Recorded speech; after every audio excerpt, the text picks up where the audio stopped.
Inside this disused chocolate warehouse on the outskirts of Birmingham lies one of Britain's strangest collections of cars. Nearly all unused, some are rare, some are not. They represent a carefully selected cross-section of factory-fresh products. Alexander Patrick owns every one of them. He's a tough businessman with a soft spot for popular cars like the Ford Capri. We felt that so many people had memories. This is the car, 1987 model, this one. We code everything by registration number here. That car was the last model called a 280. The very last one was actually stolen and taken to bits and sadly no longer exists. The Capri was built from the same components as another all-time classic, the Ford Cortina. Ah, now the Cortina, that's a car, let me see. Yes, it's over here. That's a car that a lot of people will have memories of, and we put it into the Patrick collection because we felt that Grandad, when he brings the children along, will be able to say, well, I used to rep in one of these. This is the gear version, of course, in production something like 20 years, and everybody really started probably their repping life in a Cortina. I mean, the other manufacturers weren't competing in the same degree. Anyone who owns a Cortina in mint condition already has an appreciating asset. This 10-year-old car has become an icon of British commercial life like no other product, yet few will survive. The 1982 Ford Cortina, more than ever, a car above comparison.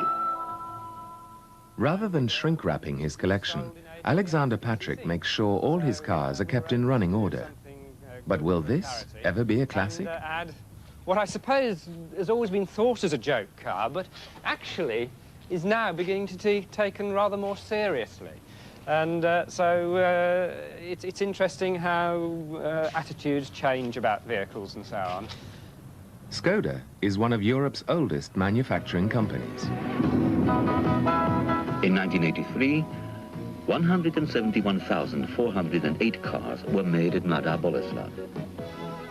This car, a stalwart of communist, no-nonsense Czechoslovak engineering, will probably become a classic in its own right. Skoda is the only original communist car able to list Western European markets in its sales films. Great Britain, Denmark, France, the Federal Republic of Germany, the Netherlands, Belgium and Finland.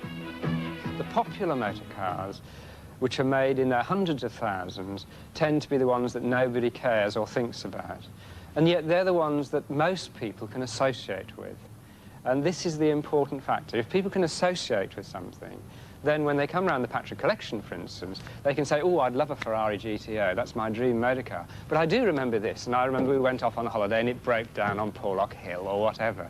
And it's got lots of happy memories. So it's a nostalgic trip as well as something which is just talking about exotica.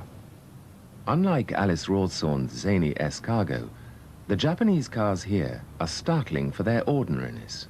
I'm not going to show it to you now, but of course we've got a Triumph Acclaim, which was the first Anglo-Japanese product. But we also have the Charade. This is the little three-cylinder car.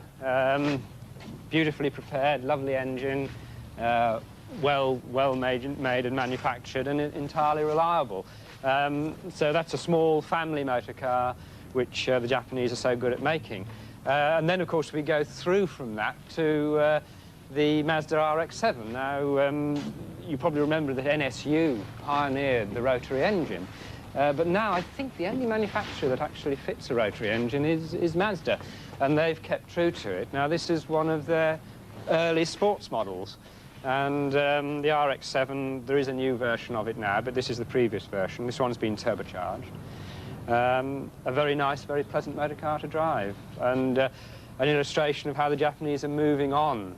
And I think my favourite in the Japanese sports cars was the little original MR2. I mean, the latest one is smashing, but tends to look a little bit like a lot of other sports cars.